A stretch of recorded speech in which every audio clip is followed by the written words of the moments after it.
Yeah, all very good points. And I mean, one other thing to consider as well, and we've heard this in the previous talk, is how this can fit into the existing system, with the vocational outlook of VET as well as the expectations of higher education, and how that can be balanced in terms of training the technical skills, but then also, I guess, conveying some of the sensibilities that are more associated with higher education in terms of the ability to research and go out there and be self-directed. So, striking that balance, I guess, is also something that educators need to achieve. One metaphor that we've used in the past is this idea of T-shaped people, where you do have this sort of generalized knowledge, but then you also have the ability to go into the depth. I mean, is that a useful metaphor in terms of guiding the discussion? Rob? Yeah, I mean, I think it's Valve are the people I've heard coin that term, and I think that it's obviously it's obviously ideal. It's also a high demand. It's also a lot to ask of somebody as well, especially if they're just getting started. But that is kind of the ideal sort of person that they do have that depth, that breadth. So that they can adapt to different areas, but to also be able to demonstrate depth in a particular area. So yeah, both are really important, the breadth and the depth. Also for educators, because this is a tricky industry to train for. There's no doubt about that at all. I mean, I think what needs to happen is every year go and look at job ads for the industry, and just look at local ones. Don't even bother looking at North American or European ones. Just look at the job ads and say, what are they demanding at the moment as far as new hires? Is there some common threads that we're sort of seeing right across the board as far as skill sets, and are we even slightly addressing these? So just sort of do a reality check every now and again. So I do appreciate that there are going to be sort of like, this is the new flavor of the month. We'd like everyone to understand how to use this particular package, but there are going to be some generalized things. And as the industry evolves again, and like I said, after 30 years, I've seen it ebb and flow endlessly. So I'm not going to sort of like stand up there and say, do this, but definitely sort of reach out to sort of see what the industry is looking for, and are we accommodating that at all in our syllabus? Because if you don't, then they will finish the course and they will have to retrain some other way. So just do reality checks every now and again without being endlessly driven to and fro, but just enough to understand what's required. Yeah, fair point. And also the ability to marry up that reality check with, again, some of the regulatory constraints that you operate under, with the view, for example, training packages, which are renewed every couple of years. So which again poses a challenge for educators. And, which to me begs the question, like, hearing all this, is there ever a chance for educators to be able to catch up? And, there are these constraints they have to operate under. And, I guess a lot of them, and we've heard this before, do know what the industry needs. They're well aware, but it seems like this is a continuous cycle. So what's the best way to engage with that? Is it a matter of having a continuous conversation with the industry, and how could that look like? Alex, as someone who's worked in both of those sectors, what do you think? Yeah, I think exactly the last point you made there, were having a continual dialogue. I think industry could do more to be part of that dialogue and to share exactly what's going on. I don't know that education is ever going to be able to catch up. I think, even as David pointed out, by the time we finish this conversation today, there'll be stuff that's out of date, because the industry evolves so quickly, and to expect education to be at the same point the industry at is unrealistic. But I think just having that dialogue and that communication about what's going on or what we're looking for, I think can go a long way to help. From my perspective, and a lot of the hiring managers that I work with as well, we're not expecting people to come out of education and be able to walk straight in, pick everything up and know it all. Like that's not what we expect at all. But some of those fundamentals that Rob mentioned, so that they have the skills to then be able to pick up and run with what they're taught, that's important. That idea that they can have that self-driven learning and want to learn more and get involved and can demonstrate those skills, those are brilliant. The other things that are less software development, software package based, they're more about teamwork and being able to operate in cross-discipline teams. Like those kind of skills are really important for us because no one works in a silo and no one works on their own in AAA development. And I would say that's the same for indie as well. You know, you have to be able to work with other people, and that's the things that we're looking for. Yeah, thank you. Just to you said industry could do a bit better as well. Could you give us an example? I think just making sure that we are part and parcel of that conversation, reaching out and you know, inviting education institutions into what we're doing and showing them what's going on and how we operate firsthand. I think, yeah, it's very easy. And I've been guilty of this in the past. You get into your own little bubble in your own little studio and you don't really even pay attention to what another studio is doing down the road, let alone then taking that mental leap to say, well, what does education need and what are the next round of graduates going to be doing? And am I even talking to those people? So I think, you know, making sure that we are, especially now as we, you know, there's this chance of the games industry in Australia is taking that next big leap forward, really thinking of it as a holistic ecosystem, and education plays a part in that role. It's it's a big part of what we're doing as a collective. Yeah, no, fair enough. I mean, some models that are out there are direct collaboration between the industry and educators. One example that comes to mind is Animal Logic with UTS. Do you see merit in that type of collaboration? David, what's your take on that? On God of War, a number of the senior artists actually taught as well at various institutions around Los Angeles. And they did it as a sort of a supplement to their income, which was already very generous, I must say. But it was a thing where they went out and taught, and so they had students that were being taught by, you know, the lead environment artist on God of War, that sort of thing.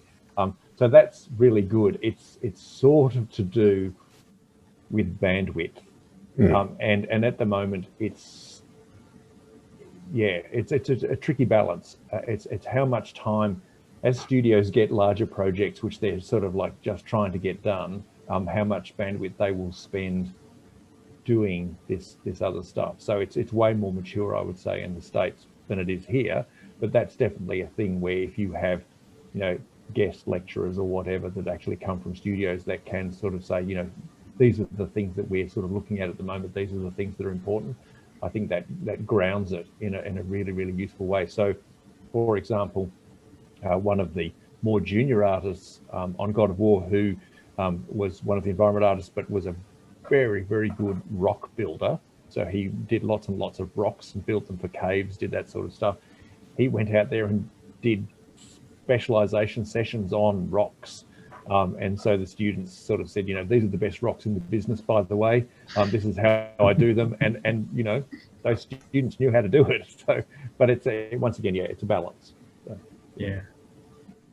It's a really interesting point you raised there. I think when we've looked at working alongside or being involved more in education, it hasn't felt like there's been an opportunity to just do a guest lecture on something, a topic, and it's felt more like you've had to kind of work your way with the curriculum and under the guidance of what the education institution needs, whereas it feels like what you're describing is kind of the other way around. It's like an opportunity to share skills from, you know, what you're doing in your studio. Yeah, and to be fair, these particular institutions, like Noman and the other ones, they were absolutely hand in glove with the industry. So they were sort of saying we will produce graduates that we should be able to feed directly in. And so for our when it was sort of like, you know, they were hiring endlessly because the team was so big. It was that, you know, these are our best students for this year, let's grab them. And so it was a thing where we already knew who they were. So they were working really, really closely in that sort of symbiotic sort of way. You mentioned Nomen. I guess they're often highlighted as an example of an institute that is capable of producing work-ready graduates. What do they do differently than others? Well, I think it was they probably weren't quite as constrained to educational frameworks, maybe, in that they could sort of say, we are going to do a specialisation and it's going to be on sky domes or something like that. We've got this character artist is going to come in. For that, I guess it was very specialised in that that they understood that the industry was looking for a lot of these people, and so they could sort of maneuver slightly in that direction. I think it would still be more generalised here, but there are definitely general skills that people need to be aware of. It's also where I sort of say to people, if you are wanting to get into the industry, and say you're on the art side, go onto ArtStation, look at current, employees of the industry, look at the caliber of the work they're doing, be aware of who you're competing against. And once again, do it in a geographical sort of space, so you know that within Australia, these are the artists that are working in the industry, and make sure that what you're doing is at that level as well. Yeah. Okay. Well, thank you. Look, in summary, then, we have a digital tax offset. The federal government committed to that. That is likely to result in a growing AAA sector in Australia, which in turn means there'll be a lot more specializations coming to this country. There is likely to be a need in terms of getting the fundamentals right, also with a view to creating this notion of T-shaped people, which are then able to deep dive into some of those niche areas. And that is then also something that ideally educators should facilitate. I really like this metaphor that David used, this notion of unlocking the institution, of giving them the opportunity to explore that, but then also is allowing educators to strike that balance between the technical abilities and the freedom for students to go on that exploration, which is something that's, is not traditionally in the strictest sense associated with VET, for example. And then there is this ongoing need of having this discussion between industry and educators. I guess that's also one of the reasons why we're doing this summit, to kickstart these conversations. Is that a fair summary? Yeah, that's good. Yeah. Yeah, and I think one thing I just mentioned from before is that as educators, I think it's probably not too dissimilar from being a lead or some sort of mentor, in a management position at a studio. Educators shouldn't feel too pressured to be able to go as deep in every, it's not possible to go super deep in every area. And so as team leads, we're often managing people who go way deeper in a particular area than we could ever hope to. And so educators should embrace that fact and be there as a mentor and an advisor, but encourage students to specialize. So don't see specialization as necessarily something where, oh wow, I have to be able to become an expert in every possible specialization. That's not what we're saying at all, and it's just not possible for anybody. So that's why don't mistake T for a rectangle. Yeah, good point. I mean, I also really like this notion of facilitating a passion in students, because I think that is really one of the most important underlying factors. I was blessed enough to do Latin back in high school, and to study has a root in Latin that, studere, which ultimately means that you got to devote yourself to something. And I think that is really a very apt description, in terms of the expectations that we should have of students. And, and you can tell the ones that do that.